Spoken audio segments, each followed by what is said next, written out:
fue durísimo. Yo he llegado a pedir que alguien me matara por dolor después de la primera cirugía. Era plenamente consciente de que me estaba muriendo. Pues me estoy muriendo. ¿Me he muerto? ¿Ni tan mal lo que he vivido? Pues en mi caso hay una enfermedad que hace que se desarrolle el cáncer en un 99,8% de los casos. Como ir a la administración de lotería que más te guste del barrio y comprar todos los billetes para el gordo de Navidad, pero en vez de que te toque el premio gordo, que te toque el premio tan terrible como es el cáncer. Que entonces los médicos empezaron a vaciarme por dentro. No tienes colon ni recto, pero es que encima ahora te vas a quedar sin el estómago.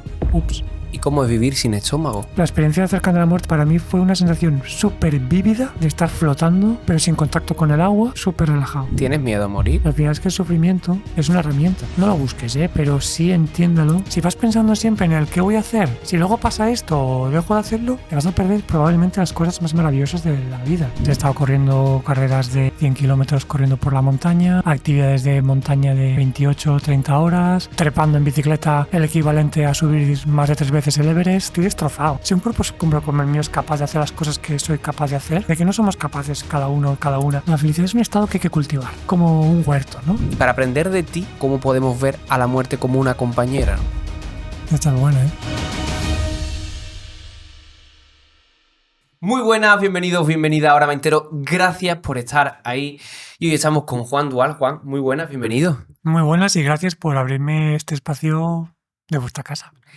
Para mí es un placer. Tu testimonio y tu historia es extraordinario. Tú eres extraordinario y único. Y creo que hoy vamos a aprender mucho de ti, la verdad. Gracias. Empezar así ya es como, vale, pues da pie a querer abrirse todavía más. Bueno, vamos a hacer una pequeña introducción, ¿vale? Brevemente. Para el que no conozca nada a Juan, ahora lo vamos a ir conociendo a lo largo de toda esta entrevista, pero ¿cómo definiría tu historia, tu testimonio y en sí todo lo que te ha ocurrido? Juan Dual es un chico que por circunstancias de la vida, por una relación muy intensa con el cáncer, pues ha acabado vacío por dentro. Ya ampliaremos esta información. Y a pesar de haberse quedado vacío, ha tenido la oportunidad, porque la vida le ha dado la oportunidad de poder llenarse de experiencias y sobre todo poder compartir estas experiencias con la gente y ser un pellizco bonito en el culo para recordar lo maravilloso que es vivir. Decía eso de tu relación con el cáncer. ¿Por qué? ¿El cáncer qué ha provocado? ¿O qué puede provocar? No sé, cuéntame un poquito más. Pues en mi caso hay una enfermedad genética, que es una enfermedad que se consideran como raras, que se llama poliposis familiar múltiple, que hace que se desarrolle el cáncer a lo largo del tubo digestivo en un 99,8% de los casos. Yo me entero de esto cuando tenía 13 años. Mi abuela, esto fue porque mi abuela y mis tíos habían muerto por cáncer de colon. Entonces los médicos vieron que en la misma familia hay una tasa demasiado elevada de mortalidad por la misma enfermedad. Entonces dijeron, aquí hay algo raro, vamos a ver qué está pasando. Hicieron unos estudios genéticos, también lo hicieron en mi padre. Mi padre no llegó a desarrollar el cáncer de colon, le diagnosticaron con la enfermedad de manera preventiva, le quitaban el colon, pero claro, mi abuela y mis tíos habían muerto por cáncer de colon, por esa enfermedad. Mi padre le habían diagnosticado esta enfermedad, entonces fueron acotando y cuando yo tenía 13 años me hicieron un estudio genético que hizo que dieran positivo en esta enfermedad. ¿Qué haces cuando te enfrentas a algo de estas características? Y con esas probabilidades. Sí, que todo el mundo tenemos miedo a la palabra cáncer y a ti te están diciendo, es que puede ser, que puede pasar. Sí. Puede pasar, no, es como va a pasar. Ya. Yo cuando comparto mi historia, para que la gente intente aterrizar un poco, es como ir a la administración de lotería que más te guste del barrio y comprar todos los billetes para el gordo de Navidad, pero en vez de que te toque el premio gordo, que todo el mundo quiere que te toque, es que te toque el premio tan terrible como es el cáncer. Entonces es una posibilidad tan elevada que entonces los médicos, para evitar desarrollar el cáncer que había matado a mi abuela y a mis tíos, sabiendo cómo es la enfermedad agresiva, empezaron a vaciarme por dentro de una manera completamente controlada y estudiada, básicamente. Por eso estoy vacío. Ahora hablaremos de cómo es lidiar con esa palabra, cómo es enfrentarte a la muerte, que te has enfrentado en varias ocasiones. Pero para poner a las personas en contexto, como has dicho, era un niño, 13 años, y vienen las primeras cirugías, ¿no? Como has dicho, ese que tú muchas veces dices despiezado, ¿no? Sí. Hablas de que incluso le pones el punto de humor.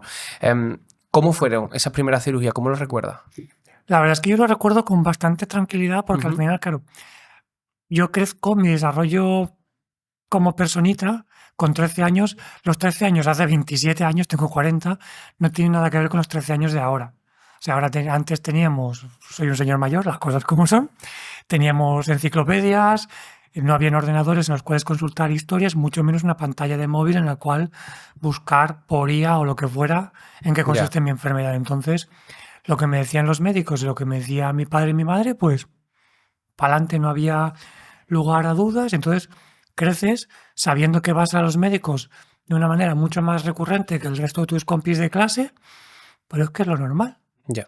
Mi enfermedad no salía en la luz, luego en la Encarta, o sea, Tú habrá decías que, gente que no sabe ni lo que es esto, claro, pero bueno, es lo que hay. son unas enciclopedias. Exacto, unas enciclopedias, primero en tomos, unos libros muy gordos, con mucha información, y luego enciclopedias antes de que existiese Wikipedia. Esto no existía antes. Entonces lo que te decía el médico y lo que te decían tus padres, Iba a pues misa. iba a misa. Entonces, claro, cuando tú te desarrollas con 13 años, con esa forma de crecer, que yo creo que es mucho más fácil y mucho más amable desde el punto de vista humano que hacerlo a día de hoy, vas más relajado. Vas más relajado porque vas creciendo, te vas Ya, adaptando, pues hoy vas al médico, con tu grupo de amigos y amigas eres el que va al médico y está enfermo, pero tampoco es tan diferente a ti. Y entonces, claro, cuando llegas a que te operen con 19 años la primera vez, también estaba completamente pautado con los médicos. Ya se sabía que entre el proceso del paso entre instituto y universidad, en mi caso, se hace un paréntesis para interrumpir todo el proceso educativo y como, vale, antes de que te metas ya en palabras mayores con la universidad, hacemos un pequeño paréntesis, te quitamos el colon y el recto para que luego pues intentar hacer la vida lo más normal dentro de lo posible después de una cirugía de estas características. Entonces, mi recuerdo es de una vida, yo creo que completamente normal en ese sentido, siendo que es lo que teníamos. O sea, siempre hay un comparativo de agravio, de es que antes se vivía mejor o antes se vivía peor. Antes se vivía de una manera, ahora se vive de otra y ya está. No hay más, no hay menos. Son condiciones completamente diferentes y hay que entenderlo. O sea, no creo que mi vida fuese mejor o peor. ¿y cómo fue Mm, esa primera cirugía? mm, ¿Cómo lo recuerdas? Enfrentarte al final al sistema mm, sanitario, que tú eras mm. prácticamente un niño. ¿Cómo lo gestionaste? Y esa primera cirugía, pues yo fue pues, con la tranquilidad de que yo sabía desde los 13 años Ya. que entre los 18 y los 19 años, pues yo iba a pasar por quirófano. Ya, Entonces, tío, pero te como de, dicen, te quitamos el colon y el recto. Es decir, sí, pero eso es yo ya, como. es que ¿Lo tenías es, asimilado? es completamente asimilado. Y sobre todo cuando creces en un ámbito en el cual a tu padre se lo han quitado mucho antes de que tú Ya. nacieras. Y mi padre, pues me tuvo a mí, me tuvo a mis hermanos y hermanas, trabajaba, hacía su vida diaria, pues como, Bueno, pues si mi padre está haciendo su día a día y a mí me han avisado de que voy a pasar por este quirófano, pues dices, vale, o sea, va a ser peligroso, por supuesto, te hacen firmar una serie sí, de de consentimiento y tal. consentimientos.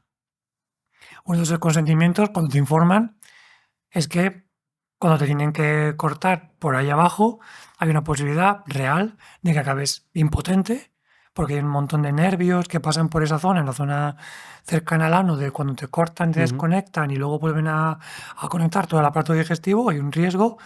Y es como, ostras, yo recuerdo unas particularidades, claro, tienes 18, 19 años, es Claro. como de, te Ya. queréis comer el mundo, ¿no? Ah, pues ya, esto va a ser maravilloso. Y como, ostras, escúchame, estás más preocupado por el hecho de a lo mejor que luego no pasó nada, pero por el hecho del posible efecto secundario, la impotencia por la Ya. cirugía, que no por el hecho de que a mí me iban a poner una Fíjate. bolsa. Yo estuve haciendo caca durante 8 meses por una bolsita, una ileostomía. Entonces era como de, mi preocupación con 18, 19 años era, Ya ves. escúchame, estoy aquí en la flor de la vida y me voy a quedar que no se va a levantar nada, en vez de cómo vas a hacer caca, que a lo mejor no te cierran nunca más la bolsa, porque en principio se había pautado desde los 10, todo el estudio médico, porque a mí esto, para poner un poco de contexto, cada año, para ver cómo va avanzando la enfermedad, me hacen una gastroscopia y una colonoscopia, para ver cómo va creciendo la enfermedad en el aparato digestivo. Entonces, lo tienes controlado hasta que llega un momento en que la enfermedad es tan peligrosa que lo que haces es, vale, vamos a hacer el corte porque no sabes hoy, 18 de julio, Ujú. a las 3 de la tarde, la enfermedad va a dejar de ser una enfermedad para ser un cáncer. No hay un método estadístico ni matemático que lo programe esto. Entonces tenemos una idea, hay tantos pólipos que pueden empezar a malignizar y hacer el cáncer, entonces paramos aquí, cortamos, muerto el perro, se acabó la rabia, te ponemos una bolsa, en principio la bolsa te la quitaremos para hacer caca, vas a estar haciendo fisioterapia anal para que no pierdas cómo Ujú. funciona el culo.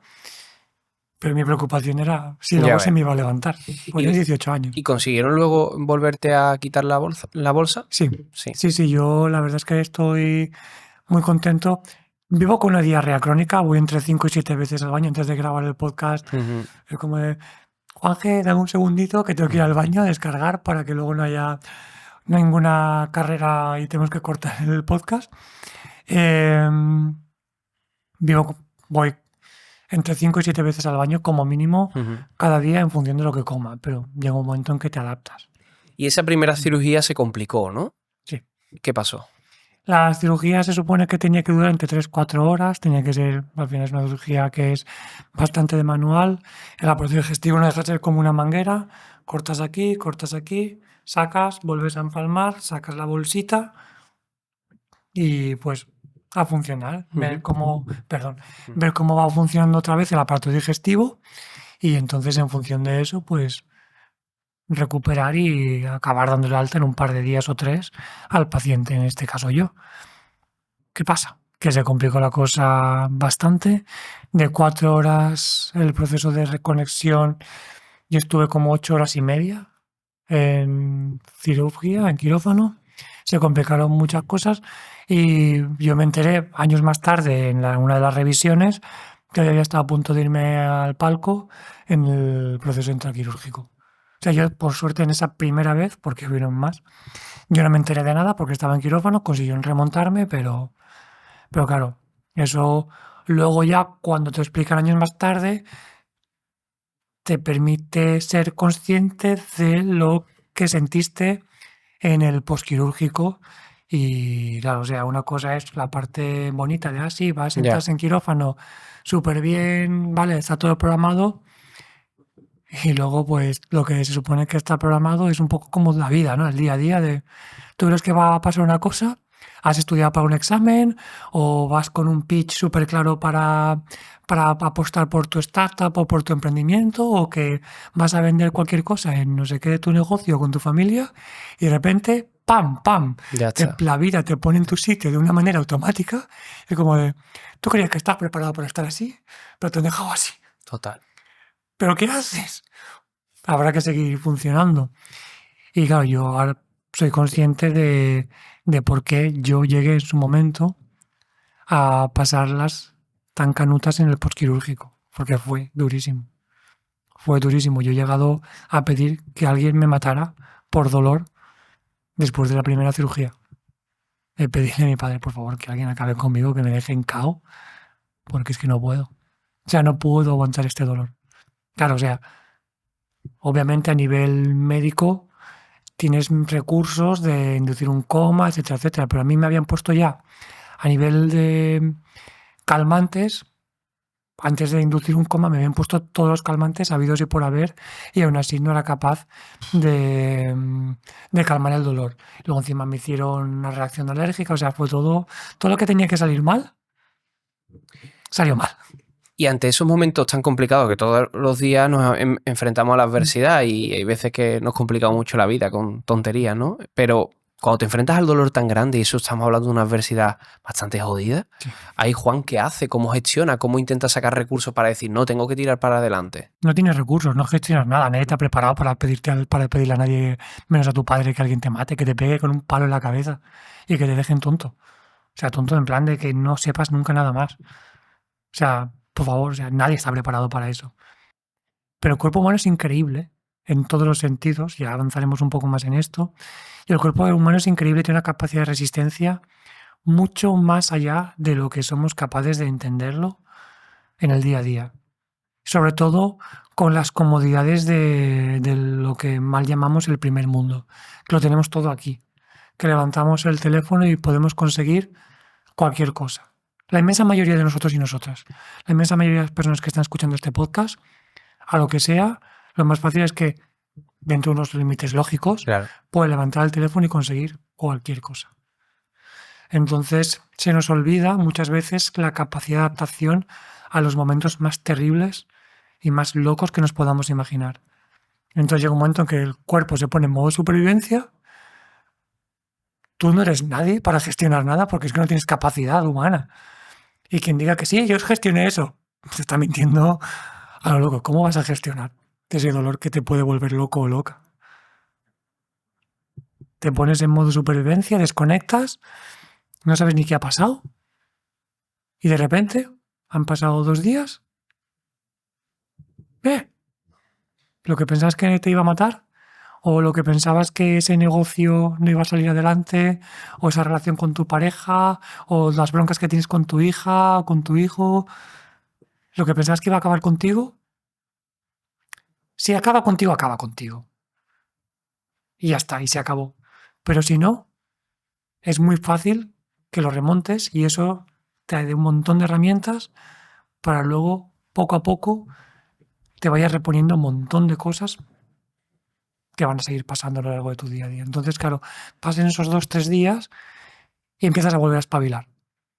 Empiezas a... Te duele, pero no te duele tanto. Empiezas a ser consciente de lo que hay. Vuelves a tener control. Vuelves a empezar a tener ganas de comer, curiosidad de saber cómo es la bolsa, ganas de hablar. Empiezas a tener ganas de moverte. Y al final es un poco la vida, ¿no? Que vivimos con ese automatismo sin pensar en qué narices está pasándonos en el día a día. Nos pasan cosas, creemos que somos las personas más importantes del mundo. El Ay, ego socorro, humano. no va a pasar, no voy a salir de esta. Y luego, Cari, sales. ¿Cuántas operaciones has tenido? Muchas. Ahora hablaremos de ella, pero Muchas. Las gordas, el colon y el recto, el cierre de la bolsa, estómago, el estómago te lo vesícula quitaron. biliar, sí. Sí, luego eso fueron años más tarde también. Años más tarde. Esto es una enfermedad genética, entonces esto te acompaña durante toda la vida. Sin colon y recto se puede vivir de una manera relativamente al uso. Te acabas acostumbrando de que hay ciertas cosas que no tienes que comer porque te van a provocar una cagalera de 3 pares de narices. Te acabas adoptando, al menos yo lo he hecho. Yo entiendo que haya mucha...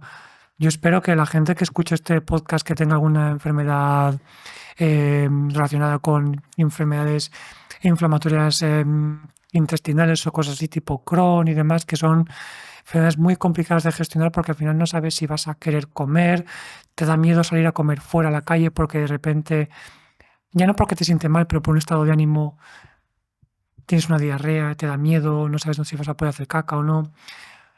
Me gustaría que la gente que escuche esto y esté relacionada con esto, que pierdan ese miedo, que lo vivan con respeto, pero que entiendan que hay que salir a la calle. Hay que salir a la calle. Yo he tenido que cagar entre 2 coches. He tenido que cagar entre 2 coches, me he cagado encima, pero es que hay que adaptarse y llega un momento que te lo acabas controlando y vas viviendo hasta el punto de que te vas encontrando que vas sacando muchas cosas adelante, te vas sorprendiendo a ti mismo, hasta que llega la siguiente hostia de la vida. Porque en esto funciona la vida. Tú crees que se puede vivir tranquilamente, te has adaptado a vivir sin tu colon y sin tu recto, te han cerrado la bolsa de hacer caca, tienes un humor muy negro porque te has conseguido adaptar a eso, te sigues haciendo tus controles, todo bien. De repente tienes 27 años, has estudiado enfermería, estás viviendo en Barcelona, súper bien, todo bien. Y en uno de los controles, una gastroscopia, ¡pa! El estómago está suficientemente comprometido, el riesgo de desarrollar cáncer de estómago es muy loco. El cáncer de estómago es más complicado de detectar que el cáncer de colon y recto. El cáncer de colon y recto con un sangrado es muy fácil, entre comillas. Normalmente cuando cagas no sangras. Entonces, en el momento en que tienes un sangrado cuando haces caca, pues lo más fácil es vas al médico, te hacen un test de heces y puede ser una hemorroides, con suerte, solo es una hemorroides. Si no tienes tanta suerte, es más fácil empezar a investigar. El estómago no da tanto aviso. Es un cáncer que no duele, es un cáncer que no da tantos problemas y si das problemas es cuando ya está muy avanzado. Entonces es como, ostras, vale, el problema es muy grave, ya no tienes estómago, no tienes colon ni recto, pero es que encima ahora te vas a quedar sin el estómago. Ups, ¿Y cómo es vivir sin estómago? es una mierda. No es fácil. Pero te tienes que adaptar. Te tienes que adaptar porque te quitan el estómago. El posquirúrgico de la cirugía del estómago fue brutal. Este sí que lo viví y casi muero desangrado. Fue la segunda vez que casi muero. En ese lapso de tiempo fueron como 28, 32 horas muy locas, en las cuales yo recuerdo tener frío a la vez que tenía calor, que la gente que me estaba corriendo a mi alrededor lo hacía en muchas horas a la vez que eran segundos. O sea, era como todo muy... Sin noción del tiempo cero, ¿no? Y luego, o sea, de yo pedir la cuña, yo pensaba que estaba recuperando el tránsito intestinal después de que me quitasen del estómago, pero luego días más tarde, cuando ya empecé a recuperar un poco el control de la existencia después de la hemorragia que tuve, que estaba desangrándome. Que me estaba desangrando y yo no estaba pidiendo la cuña porque estuviese recuperando el tránsito intestinal. Era porque lo que estaba haciendo era cagar sangre como un desgraciado. Hasta el punto de tener bolsas colgadas constantemente, expansores de la sangre, todas las cosas de... Yo estuve, por lo que me contaron después, un montón de rato con un carro de paros, como las películas, pues ahí de guardia y la verdad es que fue loquísimo. El cerebro humano no fue doloroso porque estaba tan débil por la pérdida de sangre que era como de, están pasando muchas cosas a la vez y no está pasando nada. Entonces, no soy consciente, ni tan mal. Ahí no fuiste consciente de que te No, morías. estaba completamente ido. O sea, estaba relajado, pero porque no tenía capacidad de ser consciente de que había a mi alrededor.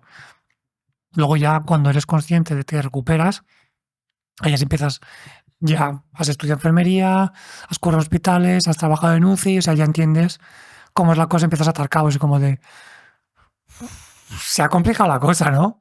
Ya. Y ya luego ya hablando con el resto del personal de enfermería y el equipo de cirugía del hospital es como de, madre mía, de la que te has librado, colega. ¿Y fue donde tuviste la experiencia cercana a la muerte? No, esa fue la tercera vez porque es que luego ¿Qué hubieron más. pasó? Claro, a mí me quitan el estómago y te recuperas, porque esto es lo de siempre, o sea, Ujú. el cuerpo es maravilloso y tienes una capacidad maravillosa de recuperarte. No es nada fácil porque tienes que recuperarte de cómo volver a comer. Yo no tengo estómago, tampoco tengo colon, no tengo recto, entonces a la hora de comer es todo un drama. Sobre todo al principio. Por suerte, yo en aquella época era un gordito feliz. Aquí donde me veis, pues peso 64 kilos, pero en su momento yo llegué a pesar 106 kilos. Lo disimulaba bien porque soy alto, mido 1,86 m, y entonces llegué a pesar 106 kilos y era un gordito feliz, o sea, cero drama. Pero en cerca de 3 4 meses me tuvieron que quitar la vesícula por una complicación postquirúrgica y en cerca de entre 3 4 meses yo pasé de pesar 106 kilos a pesar 57. Imagínate en cerca de 3 4 meses, en menos de lo que es un trimestre para la gente autónoma o un trimestre a nivel de instituto, universidad Ya. y demás, en ese paso de tiempo perder el 50% de tu peso corporal e intentar hacer vida normal. Spoiler, sale mal, sale muy mal. Yo pierdo independencia económica, independencia emocional, independencia física, o sea, todo. No podía hacer absolutamente nada, no podía caminar apenas 100 metros sin tener que hacer escalas en un sofá para descansar o en un banquito y yo era un auténtico despojo. Años más tarde ya con mis colegas te ríes de todo, como hostia, a mí me decían que sí a todo, de vamos, que el niño vaya al cine, vamos, que el niño quiere ir al cine. Pues tú lo has visto si está en la mierda. Ya, pero vamos a decirle que sí por lo que sea. Vamos al cine, vamos al museo, vamos a tal. Me decían que sí porque mi gente de alrededor eran conscientes, yo no, de que yo me estaba consumiendo y que me estaba muriendo. Claro, te vas consumiendo, yo empecé a perder, a ganar miedo a comer porque todo lo que comía me sentaba mal, me hacía daño, me dolía, pero claro, estaba vivo. Estaba vivo y soy un niño muy cabezón, muy curioso Y con 28 años que dices, vale, o sea, no estoy tan mal, ¿no? O sea, yo no era consciente de que me estaba muriendo. Entonces, como yo voy haciendo, mi Pepa, mi nutricionista, me salvó la vida, real, porque para ella fui como una especie de proyecto de fin de carrera o algo en plan en el Hospital Clínico de Valencia. Yo tengo que dar gracias, es algo que hago siempre, que a mí sin la sanidad pública yo no estaría vivo, y yo creo que la inmensa mayoría de gente con un mínimo problema mínimamente grave, la sanidad pública te acoge, da igual cómo seas, quién seas, y más cuando estamos hablando de algo tan gordo como es cáncer, te acoge. Yo en cualquier otro país del mundo, si hubiese tenido el dinero, la cantidad de dinero del mundo, que da igual, o sea, no hay dinero para pagar todos los costes médicos. Y Pepa es una de las personas que dijo, yo esto lo tengo que sacar adelante, un chiquillo de 28 años que tiene ganas de hacer cosas, porque encima el desgraciado es que no es consciente, es que es tonto y no es consciente de que se está muriendo, y quiere comer y quiere hacer cosas. Y yo iba a su consulta, como, estás, ella estaba acostumbrada a lidiar con otros problemas a nivel de nutricionales, pues problemas muy serios y muy graves, como son trastornos de la conducta alimenticia o diabetes y demás, que son problemas muy complicados, pero que a nivel emocional y psicológico estaban en otro, Ya, en totalmente otro diferente. aspecto. Entonces no tienes esas tantas ganas, ¿no? A lo mejor, por desgracia, mucho ánimo, a toda la gente que esté pasando eso, porque es terrible. Pero claro, yo estaba con otro ánimo. Entonces llegué para Pepa como diciendo, tengo que sacar esto adelante. Entonces empezamos a jugar con la comida. Empezamos a jugar con la comida en el sentido de que yo no tengo hambre nunca. No genero hambre nunca, entonces la comida no era atractiva para mí y encima me hacía daño. Claro. Entonces Pepa empezó a utilizar la psicología que tienes con los críos y con las crías. ¿Cómo engañas a tu hijo o a tu hija cuando es peque para que coma algo? Nadie querría comer brócoli, pues lo tiene que comer. Ya. Quien dice brócoli dice un pescado hervido, lo que sea. Juegas. Que un avión, una carita, no sé qué. Entonces Pepa empezó a introducir eso en mi nutrición. Una carita sonriente para poder empezar a comer y empezar a que el cerebro engañase la tripa. Entonces yo empecé a jugar con la comida y claro, cuando juegas con la comida se empieza a conectar todo, porque es que somos todo uno. Si estás desconectado de aquí o estás desconectado de aquí, se estropea todo. Por muchas ganas que tengas de comer mucho, pero la cabeza te dice no vas a comer, o al revés, ya no tiras para adelante. De hecho, cómo se refleja el estrés en el colon, en el estómago, Total. es decir, es increíble, ¿no? Entonces, claro, cuando eres consciente de eso, claro, yo lo había estudiado, o sea, yo lo había visto a nivel fisiológico, había tratado pacientes con mi misma situación, o sea, yo me acuerdo de las prácticas, me parecían preciosas prácticas, mis primeras prácticas quirúrgicas que tenía que aprender con pacientes, fue un señor que le acababan de quitar el colon y a mí me habían dado el alta hacía un año, no llegaba. Entonces yo estuve haciendo las curas, llevaba una colostomía. Y Carmen, mi profesora de enfermería de esas prácticas, de repente me ve que estoy haciendo las curas con total soltura, es como me pregunta, ¿qué ha pasado aquí? Porque esto no lo hemos enseñado, no te ha dado tiempo a aprender esto, es tiempo de práctica. ¿Tienes a alguien en tu familia, tu abuelo, tu abuela, tal? Digo, no, me levanto la camiseta y como, no, si es que esto me pasó hace un año. Fue como ¿y por qué no nos lo habías dicho? Escúchame, yo soy un alumno. Ya. Hola, sí, me llamo Juan, me ha pasado esto. No soy nadie. Yo vengo aquí a aprender, tú me has dicho que tengo que hacer esto, pues voy a hacerlo a lo mejor. Primero te voy a escuchar, pero cuando tienes las herramientas para hacerlo, porque las has vivido en tus propias carnes, pues lo haces. Entonces, eso luego se traduce en el cuidado de la nutrición. Entonces empiezas a adaptarte, empiezas a comer, empiezas a entender que te tienes que empezar a mover. Yo no hacía deporte, no hacía mucho deporte en mi día a día. Era un gordito feliz, o sea, si pesas 106 kilos, o es que eres un luchador de sumo y eres muy, muy bueno en Japón, o normalmente poco deporte haces, a no ser que sea algo tipo rugby o de contacto. Entonces, pues te puedes imaginar, no hacía deporte. Pero tienes que empezar a moverte. Pesaba 157 kilos, Si no te mueves, tampoco generas hambre.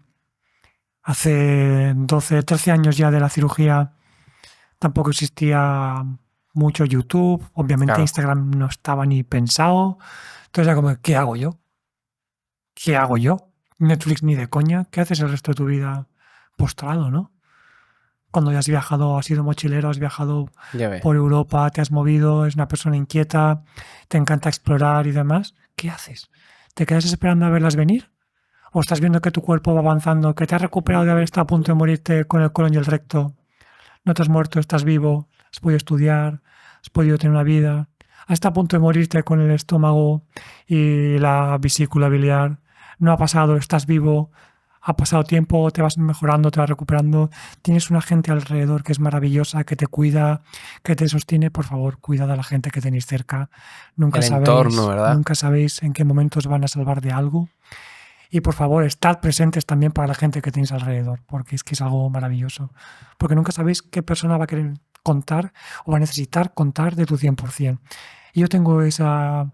que también lo cultivas, ¿no? Eso desde los 16 años lo cultivas y lo crías. Hemos pasado... Obviamente hay mucha gente nueva en mi vida, nueva entre comillas, pero el núcleo ese que sabes que siempre está ahí, hemos pasado por todas mis cirugías juntos y juntas. Entonces como... vale, espérate, el niño está malo. Vamos a hacer un pequeño alto. ¿A Juan todo bien? Sí. Venga, para adelante. Entonces hemos creado un ecosistema muy bonito, ¿no? Que de mucho autocuidado. Eso del deporte vamos a hablar ahora, cómo ha marcado un antes y un después en tu vida. Hablaremos de todo eso. A mí, yo te voy a hacer una pregunta. Juan, ¿tú amas la vida? Por encima de todas las cosas. No hay nada más maravilloso. ¿Tienes miedo a morir? No. Tengo mucha curiosidad por saber cómo será la cosa, porque he estado muy cerca de ello 3 veces, pero tengo mucho respeto. Al final, la condición humana, y ya no solamente humana, la vida como tal, seas una bacteria, seas un ñu, o seas un humano o una humana, es a nivel fisiológico y biológico, es nacer y morirte. Vivas 500 años porque eres una tortuga o vivas 83 años porque eres una persona que vive en España y la media de edad está en los 80-83 años. Pero es que vivimos de espalda a la muerte. Total, y eso me parece que es algo terrible. Por miedo, yo creo que es principalmente por miedo y porque no sé si te pones a hablar de la muerte, centras un poco, o sea, pierdes la referencia de todo lo que es la sociedad en la que vivimos, ¿no? De la inmediatez, de estar centrado en el ahora este input, ahora esta rebaja, ahora esto, no sé qué, esto no sé cuántos. Entonces, claro, todo ese sistema el ecosistema global se ha montado para esa inmediatez. Entonces, es una realidad. O sea, tú lo has hablado y tienes gente muy querida, con gente que hemos estado muy cerca de la muerte y nuestro enfoque del día a día es muy diferente. No te centras en... Obviamente, vives en un mundo que vive así, pero no te vas a centrar en ese consumo, en esa última oferta, en esa fiesta, en ese... El FOMO, ¿no? Que le llaman ahora, ¿no? El no perderte nada, es como de...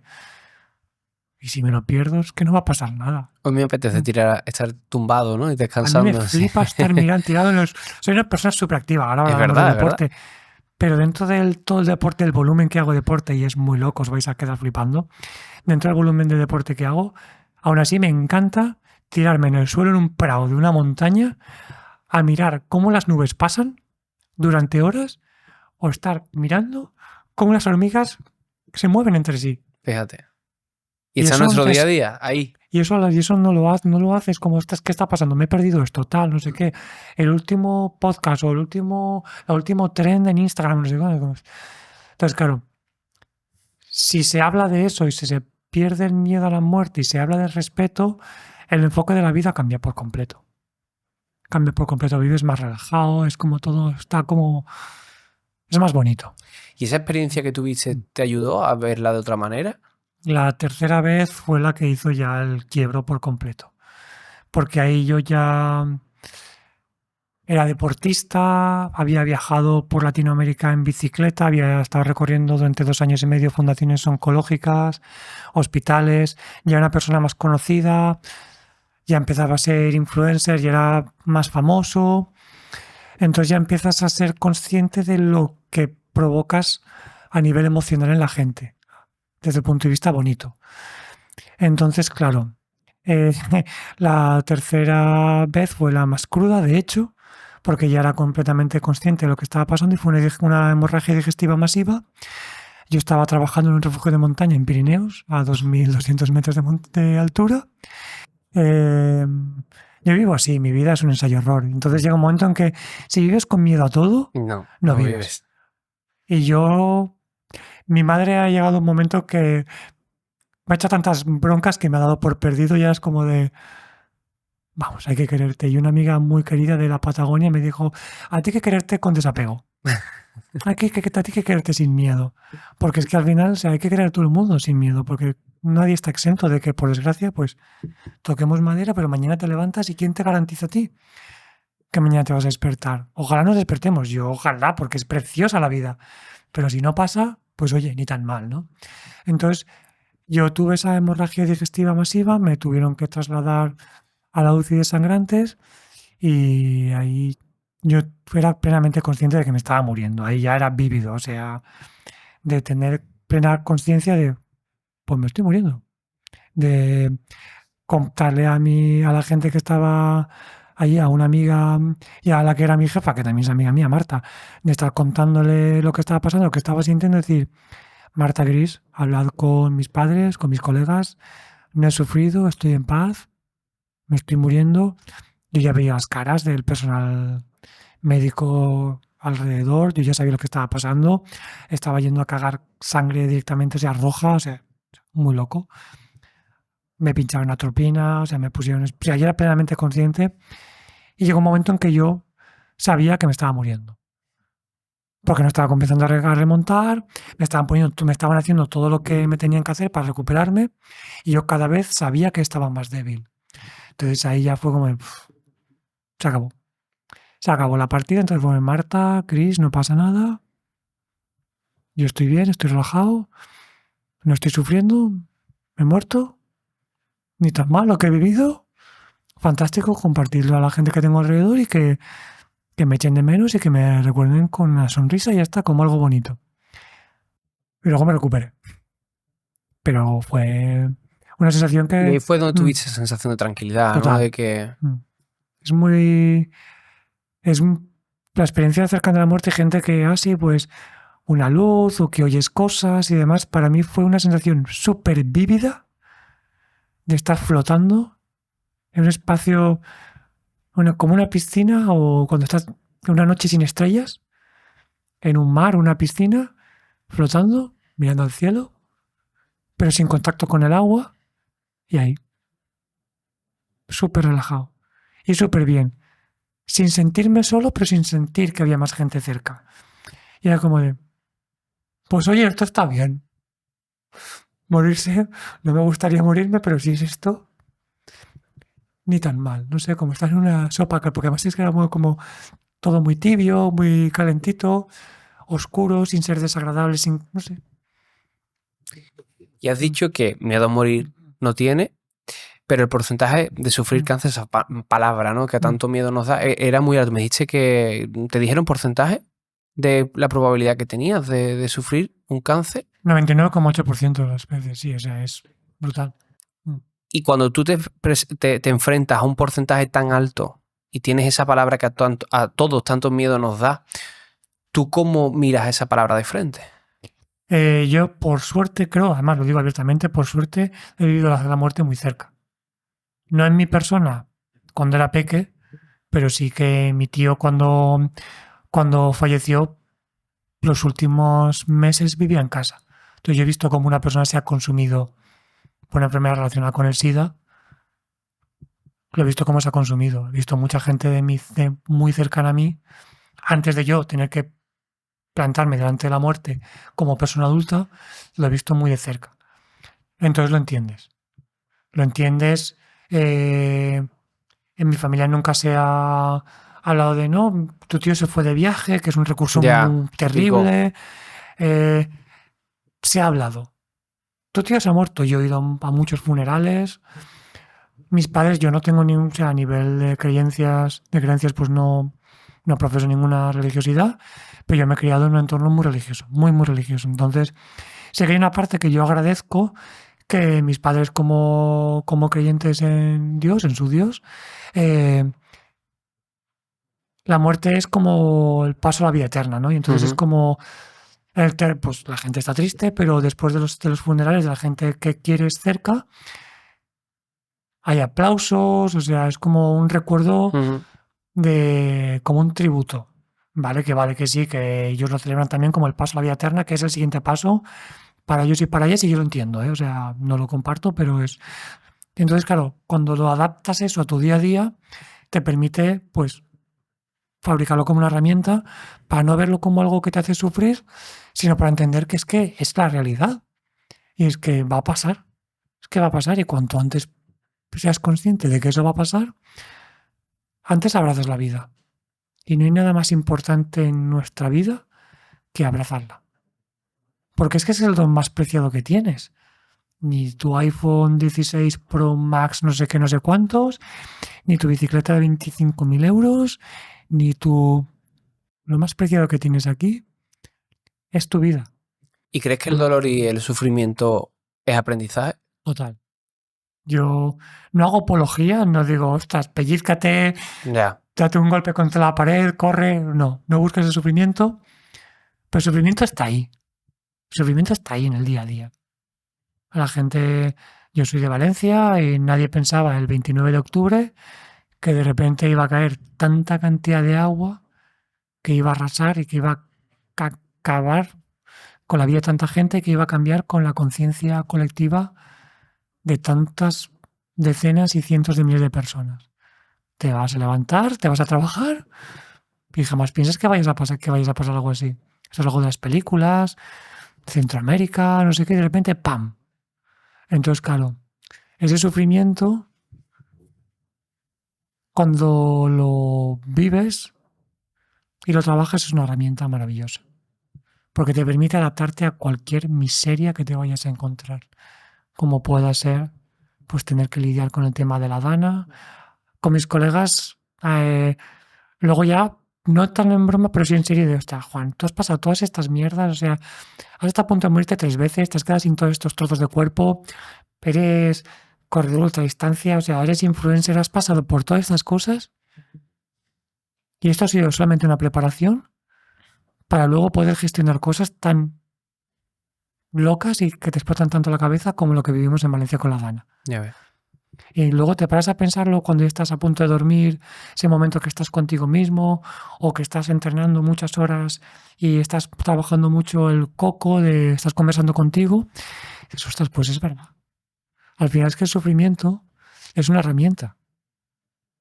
No lo busques, pero sí entiéndalo, porque es que al final en el día a día pasamos todos y todas cosas. Entonces, si vives de espaldas a eso, lo único que vas a hacer es generar un rechazo y cuando te venga la siguiente hostia, que va a pasar, porque la misma gente que vivió la Dana 4 o 5 años antes, por desgracia, probablemente sufrieron algo relacionado con la pandemia. Ya. Entonces, no es un imaginario que es una metáfora, no, es que está ahí. Ya. Entonces, cuanto antes tenemos esa conciencia de que vamos pasando cosas en el día a día, antes tenemos esa capacidad de utilizar todo ese sufrimiento, ese dolor, esas cosas que hemos sufrido como una herramienta, no solamente para trabajarnos a nosotros y a nosotras, sino también para construirnos como referencia a la gente que tenemos alrededor. Que yo creo que es algo precioso. Yo creo que eres aprendizaje en muchos aspectos. Me parece increíble todo, entre ellos cómo vives con la muerte como compañera. Y para aprender de ti, ¿qué consejo, cómo nos dirías que podemos trabajar o cómo podemos ver a la muerte como una compañera, ¿no? Está buena, ¿eh? Yo creo que hay que hablar de esto, o sea, hay que hablar directamente, porque nosotros en mi grupo de amigos y amigas es que es como, ostras, vale, a mí me tildan como si el pollito amarillo, ¿no? Es como de, vale, en cualquier momento el desgraciado que luego a lo mejor vivo mucho más que ellos y ellas, pero hay que hablarlo, hay que hablarlo. O sea, yo tuve una bronca hace relativamente poco con una persona que quiero mucho y que le había dicho a sus hijos que el abuelo se había ido de viaje. ¿Perdona? ¿Cómo que se ha ido de viaje? ¿Se ha ido de viaje a dónde? Que si se ha ido de viaje y el abuelo no vuelve, que tus niños, tus niñas no son tontos. Tiene otra manera de entender las cosas. ¿Pero de verdad crees que es lo sensato? Entonces hay que hablarlo. Hay que hablarlo, no puede ser. A mí me pasa, o sea, yo hago un vídeo en Instagram en el cual se ven mis cicatrices o lo que sea y hablo de una chorrada o de cuánto cago, se van millones de visualizaciones. Una cosa completamente banal, ¿eh? Como hablar de un policlín, de un baño de estos, en un concierto de, pues mira, sal a aventura, que hablábamos antes, ¿no? De aventúrate, explora a pesar de las dificultades. Y en cambio vídeos de que son mucho más Profundos, ¿no? relacionados y mucho más, que creo que tienen mucha más miga en ese sentido, se estampan porque la gente no quiere verlo. Y creo que es más importante hablar de la muerte que hablar de cómo caga a alguien. Total. Hablábamos de todo ese proceso, de ese sufrimiento, de ese dolor. Enfermero. Me encantó saber esto cuando estuvimos hablando por teléfono hace unas semanas, fue como, hostia, qué bonito es eso.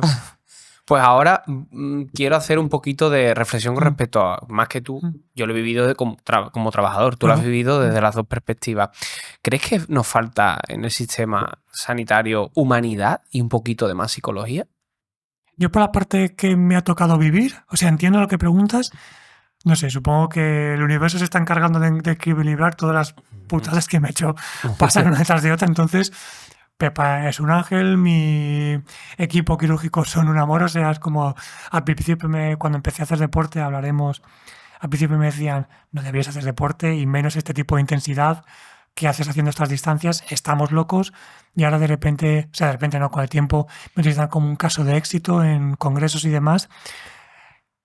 O sea, es como todos, o sea, siempre me he sentido súper cuidado y súper protegido. Entonces es como un poco, no sé, el universo cuidándome, ¿no? A lo mejor equilibrando la balanza. Quiero pensar eso, me parece bonito.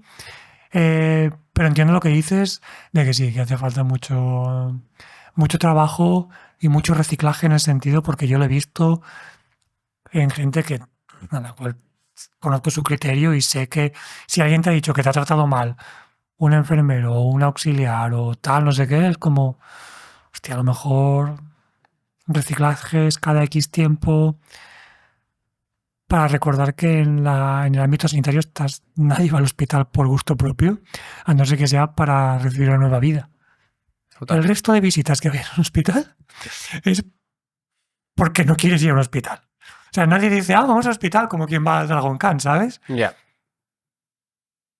Y yo hay otra cosa que veo o que he visto, me comentabas eso de que te llevan a los congresos como un caso de éxito, de puta madre. Es decir, el salvar vidas es algo que allí se lleva a la tabla, pero el cuidar y el acompañar en la muerte, de lo que estamos hablando, creo que el sistema sanitario todavía vive de espalda en cuanto a la psicología. Entonces, muchas veces nos orientamos en curar y no en cuidar y en paliar y atender ante el sufrimiento y el dolor. Por ejemplo, creo que hay situaciones de diagnóstico que el sistema sanitario debería de tener un apoyo psicológico para aprender a gestionar esas situaciones tan complejas que, como has dicho, de la noche a la mañana te cambia absolutamente todo. Sí. Tú ayer estabas aquí y hoy estás aquí con un ictus y no te puedes mover de una cama. Entonces yo ahí es donde veo, haciendo autocrítica, que es donde más tenemos que caminar, que al final es un reflejo de la sociedad, que es lo que decía, sí, la sociedad vive de espalda a la muerte, los profesionales también viven de espalda a la muerte. Sí, al final formas parte de un todo, o sea, no puedes decir, esto va por aquí o por allí. No, efectivamente. No puedes hacerlo. Pero sí que es verdad que yo me he dado cuenta como enfermero eso de curar, pero no paliar. Entonces, ahí es donde creo que... Yo algunas de las conversaciones más bonitas, duras e intensas que he tenido es con mi amiga Alba, ella es médico de paliativos. Por ejemplo. Y entonces, claro, es como estás. Cuando vas lo típico a las plazas del MIR o de enfermería, o sea, la gente va a buscar lo más épico, lo más tal, no sé qué, no sé cuántos, lo más, a día de hoy, lo más instagrameable, ¿no? Nadie quiere acompañar a una abuela, a un abuelo en sus últimos días. Luego bien que los abuelos deberían ser eternos. Sí. Hostia, colega, háztelo mirar, porque a lo mejor es un poco No, un rasgo un poco de sociópata. al final lo que hablábamos, ¿no? Que al final es un poco la sociedad. Yo quiero salvar vida, urgencia, UCI y tal. Pero después dan servicios como paliativos tan necesarios que además todos vamos a pasar por la muerte. Eso. Y sin embargo, pues parece que vivimos de espalda. Claro, es que es eso. Y luego cosas tan importantes, pues hablar del tema de nadie quiere morirse y la gente que abraza con todo el respeto del mundo la eutanasia. A mí cuando me preguntan por el tema de la muerte, más, hostia, yo tengo muy claro, o sea, yo esto es algo que lo he hablado muchas veces, que mi calidad de vida es maravillosa, es muy dura, es dificilísimo muchas cosas, yo vivo con dolor, pero he aprendido a manejarlo. Pero si por lo que sea yo tengo algún problema quirúrgico en un futuro, esperemos que no pase, pero si pasa, porque puede pasar, si mi calidad de vida cae de una manera importante, yo tengo clarísimo, o sea, fuera. Fuera. Entonces, hablar de ese tipo de cosas a la gente les provoca mucho rechazo, mucho miedo, pero hay que ser muy valiente para la gente que abraza la eutanasia, la gente que comete suicidio, como, hostia, qué cobarde, no enfrentó la vida. ¿Perdona? ¿Tú no sabes esa persona con qué está lidiando? ¿Qué es lo que hay ahí dentro? Para llegar a decir, mira, yo es que no puedo más. No puedo más si lo único que tengo para acabar con esto, sabiendo que no hay nada más allá, es cortar. Que también Súper valiente. También vivimos de espalda al suicidio. Sí. O sea, todo ese tipo de cosas no se habla. O sea, es posible que por desgracia si hay un corte de esta conversación para Instagram o lo que sea, solamente por hablar de eso, este tipo de vídeos, porque es que no se habla y es como, hostia, hay que hablarlo, esa muerte. Y de todo lo que has vivido, de todo esto que me has contado, ¿cuál ha sido? ¿Recuerdas algún momento, alguna situación transformadora que marcara un antes y un después en ti? El ser capaz. Acabar la maratón de Valencia hace 2 años y compartirlo en redes sociales y el volcado, porque soy corredor de ultradistancia. ¿Vale? Creo que hablar de deporte para mí es importante. Es mi trabajo, es una parte muy importante. Y el deporte ha cambiado tu vida. Sí, exacto. Y justamente gracias al deporte estamos aquí. ¿Qué significa ser corredor de ultradistancia? Ser corredor de ultradistancia es correr cosas mucho más largas que maratones. Maratón es correr 42 kilómetros. Entonces yo corro carreras, he estado corriendo carreras de 100 kilómetros corriendo por la montaña, actividades de montaña de 28 o 30 horas.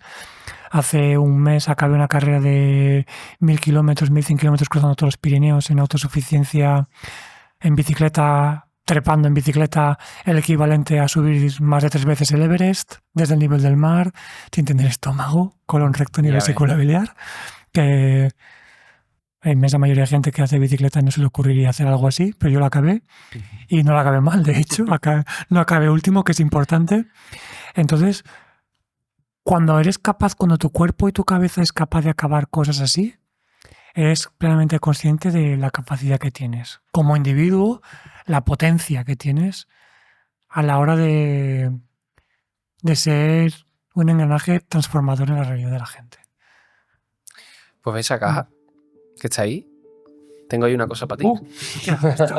Giro de guión, me encantan los giros de guión. Odio las sorpresas, pero me encantan los giros de guión. Esto no lo he visto venir. Todo tuyo. Vale, a ver. ¡Hostia! ¿Cuál es ese momento?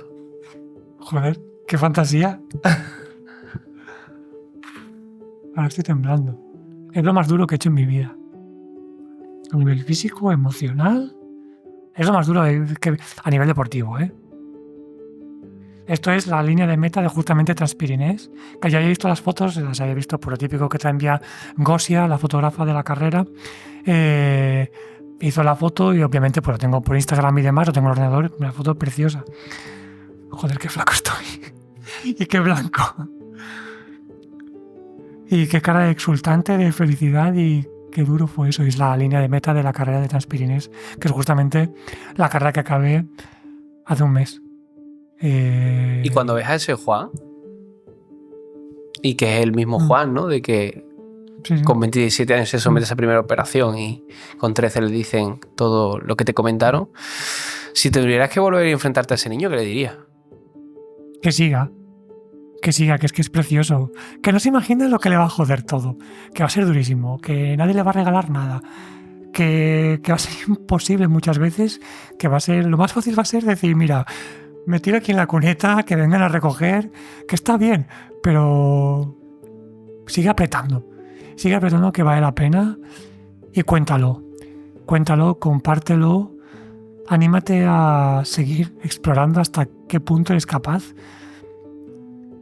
de sorprender a la gente, pero sobre todo de sorprenderte a ti mismo. Importante. Sí, yo creo que sí, que tener esa capacidad de ir un poco más allá y decir, hostia, pensaba que no, pero sí. Jamás pensé que era capaz de subir el Tourmalet cargado con la bicicleta de 12 kilos a 43 grados. Y resulta que subí el Tourmalet, luego subí el siguiente puerto y 34 más, entre Ya otras ves. cosas. ¿Y cuál es la lección de vida que has aprendido que le trasladarías ahora a alguien que estuviera escuchándonos y se esté enfrentando a una enfermedad grave o una adversidad bastante importante? Para mí es algo muy importante cuando doy una conferencia, cuando comparto con la gente, me encanta. O sea, compartir esa parte en el... Perdón, que no os he enseñado la foto. No, sí, la foto la Ah, van a vale, ver, lo vais pero a poner, bueno, vale, perdón. a vosotros que estéis... Perdón, es que me he quedado hecho tope, os sigo Nada, contando no esto te venir preocupes. y me ha parecido muy bonito. Cuando comparto mi historia, me parece muy bonito hacerlo por redes, pero cuando comparto con una conferencia con la gente, pues con mucho con piel, la gente acaba abriéndose, ¿no? Y el poder recordarles que es que no va a ser fácil, pero es que han pasado por cosas muy difíciles antes. Ya. Y que realmente que es muy duro y que probablemente se van a recuperar de eso y va a pasar otra cosa más tarde. Entonces lo que no puedes estar haciendo es pensar en ¿y si? Ya. ¿Y si? Que vivimos así, ¿eh? Porque es que no Y el puedes primero, estar vamos. pensando, sí, o sea, yo lo entiendo. Pero si vives con el easy, yo me lo he tatuado, o sea, yo llevo un tatuaje que pone no lo pienses, ahora luego os lo enseño a la cámara. Pero o sea, si vas pensando siempre en el qué voy a hacer, si luego pasa esto o dejo de hacerlo, te vas a perder probablemente las cosas más maravillosas de la vida.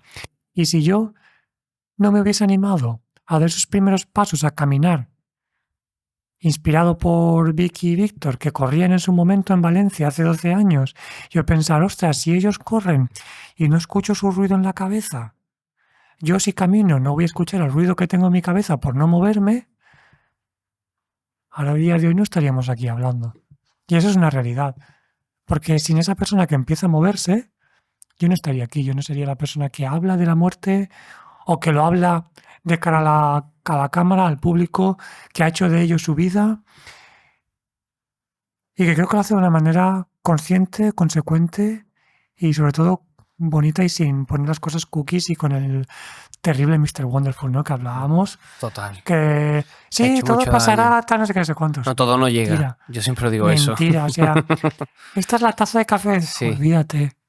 Olvídate, o sea, te está doliendo. Sé que te está doliendo mientras estás tomando esta taza de café. Permítete que te duela. Y de ahí aprende, ¿verdad? Entiende el dolor. Total. Escúchate. No lo banalicemos. Exacto. Que a lo mejor no lo puedes pasar tú solo, tú sola. Busca ayuda, háblalo, ábrete a la gente que tienes alrededor. Y si aún así no eres capaz de salir de esa, busca ayuda, psicología, incluso psiquiatría. No estás solo, no estás sola. Hazlo, ábrete. Yo gracias a dar ese paso del sofá, de estar en la mierda, no poder moverme más de 100 metros, a poder ir paso a paso entendiendo que cada vez era más duro, a ser capaz de estar pedaleando durante 6 días, 12, 14 horas cada día, de pensar que me iba a retirar cada día. Pero ni tan mal, sigo aquí. Es mejor que estar empujando el palo de un gotero, estar aquí, ¿no? Pues vale, sigue pedaleando, a llorar a la llorería.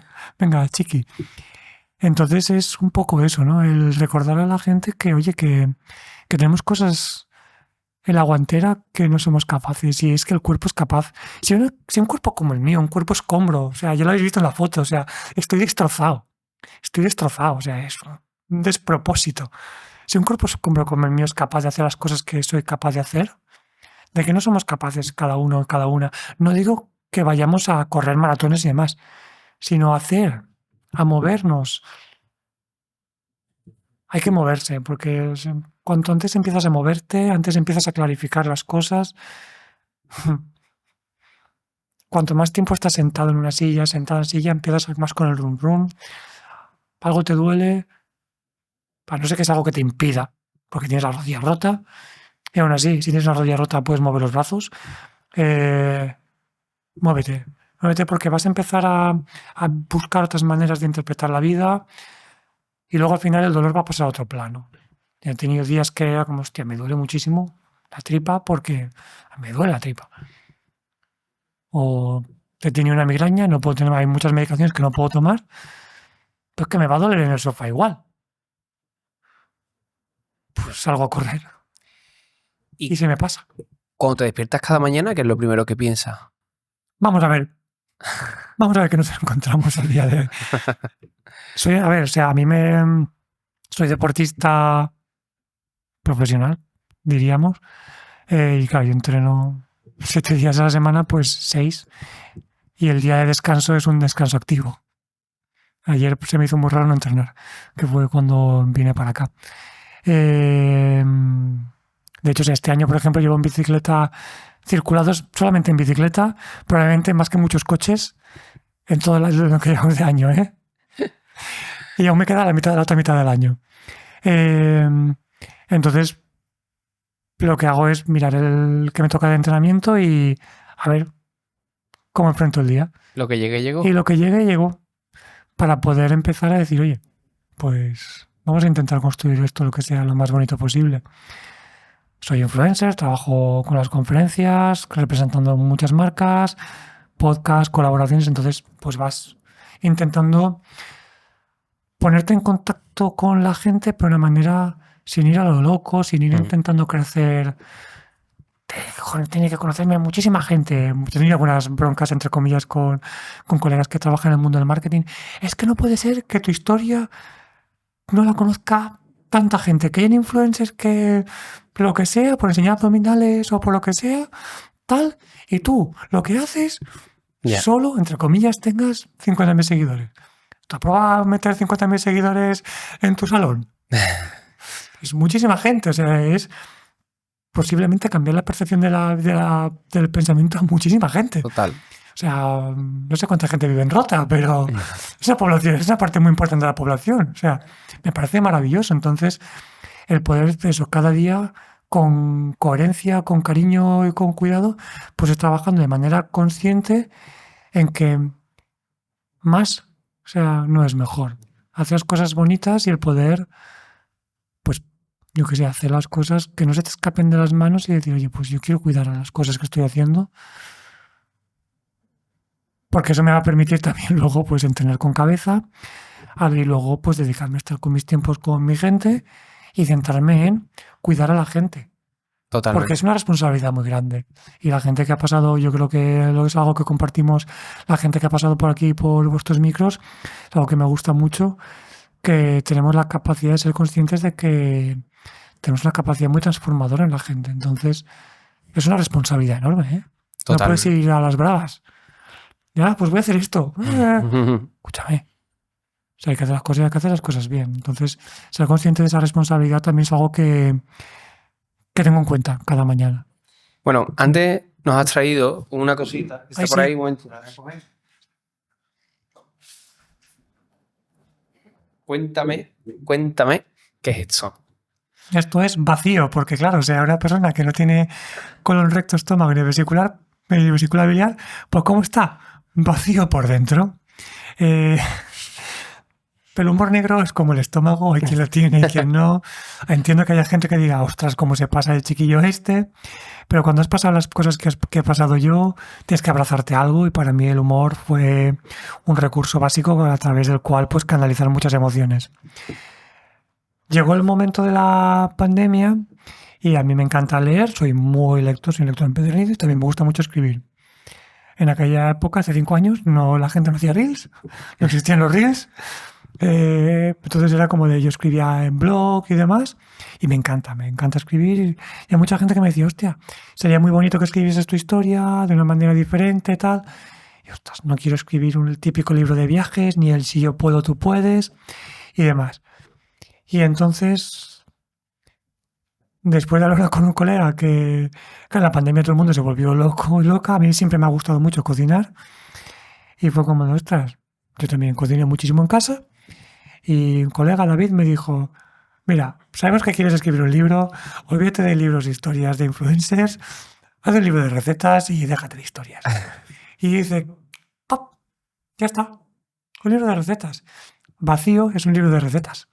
Vacío es un libro en el cual una persona que no tiene estómago, a través de 9 recetas que tiene WhatsApp, te cuenta desde que le diagnostican cuando tiene 13 años, para poner contexto, hasta que nos encierran a todo el mundo con la pandemia.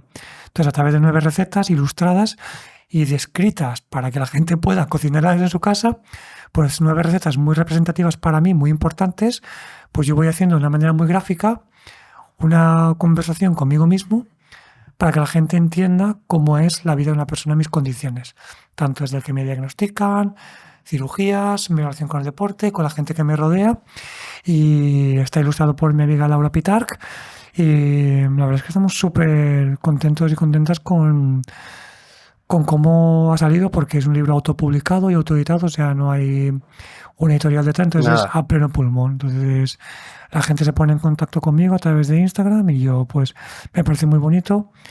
Le he puesto el sello ya, si no recuerdo mal, sí, pero no os lo he dedicado todavía, porque la parte más bonita es que yo lo dedico y lo envío desde casa personalizado a la gente. Qué guay. Y esa es la parte que más me gusta de Pues esto. todo aquel que quiera conocer más, incluso el libro, te sigue en Instagram, ¿verdad? Sí, exacto. Y estás en todas las redes sociales. Sí, principalmente lo que cuento en el día a día es exacto, es en Instagram, que de hecho es como nos conocimos, a través de nuestra amiga Carla. Hola Carla, buenas. Gracias por esta conversación, porque ahora estoy aquí por eso.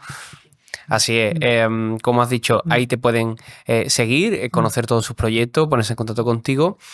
Y yo quiero hacerte una pregunta ya para ir terminando. ¿Qué significa para ti estar vivo hoy? Una oportunidad de ver hasta dónde soy capaz de llegar. ¿Y qué consideras que es la felicidad? La felicidad es un estado que hay que cultivar. Es como un huerto, ¿no? Soy muy de campo, soy muy de eso. Y es un huerto, tú cuidas bien a tus gallinas y de repente tienes el huevito, ¿no? O sea, tú vas cuidando esas cosas y la felicidad es como vas teniendo esos pequeños resultados, ¿no? Como no hace falta irse a cosas gigantescas, sino esas pequeñas cosas que... algo tan sencillo como abrir una caja y una foto. Eso es la felicidad. Y como siempre digo, aquí en Plena Libertad, no sé si tienes algo más que añadir, se nos ha quedado algo en el tintero, ¿quieres decir algo más? No quiero decir nada más, porque eso a lo mejor puede ser una buena excusa para vernos una segunda pues vez. mira, por supuesto, si queréis que vuelva Juan, nos lo escribís, ¿eh? Yo encantado, porque seguro que hay muchas más cosas de las cuales podremos hablar, yo encantado, y así tengo la excusa para volver a Jerez, a la zona de aquí de Cádiz y demás, porque no me da tiempo a correr por aquí. Es como de, es verdad. Me ha resultado muy raro llegar aquí y no poder correr, entonces como vale, si tengo excusa para correr, con suerte a lo mejor te animas y tratamos un rato. No, además me llama mucho la atención eso de que llegó tu tren ayer a las 8, en teoría llegaba a las 8, un poco de retraso, en fin, como está Renfe, pero me dijiste, ¿hay un gimnasio cerca? Y yo hice las cuentas y digo, espera, si grabamos mañana a las 9 de la mañana y ya llega a las 8, ¿cómo va a hacer este hombre para buscar hueco para hacer ejercicio? Pues ahí estaba Juan intentando, ¿verdad? Claro, con cenas, duermes, te levantas muy temprano, trabajas, así es. Vas al gimnasio, aunque sea una media hora de una dosis de salud para cuidarte de cara al futuro, y luego pues a estar ya rindiendo para estar con el podcast, hay espacio para todo. Pues sí, esperemos que la próxima puedas correr por aquí, por nuestros maravillosos paseos marítimos. Es que sé que es bonito, pero no lo he podido ver. Y no ha dado tiempo. Muchísimas gracias. Gracias a ti. Y a vosotros gracias. Si tenéis alguna pregunta que hacernos o algo interesante, lo que le podamos preguntar a Juan, ya sabéis, dejadnos un comentario. Es súper importante vuestra colaboración porque vosotros sois los que estáis haciendo grande este proyecto. Escríbenos ese comentario, dale a me gusta, comparte y suscríbete, porque de vosotros depende que sigamos creciendo para traer gente tan interesante como Juan. Y como también siempre decimos, si tiene un testimonio de superación o un trabajo interesante o en definitiva algo de lo que podamos aprender, escríbenos un correo a info@lutierproducciones.com o un WhatsApp al 621 681 044. Gracias por estar ahí.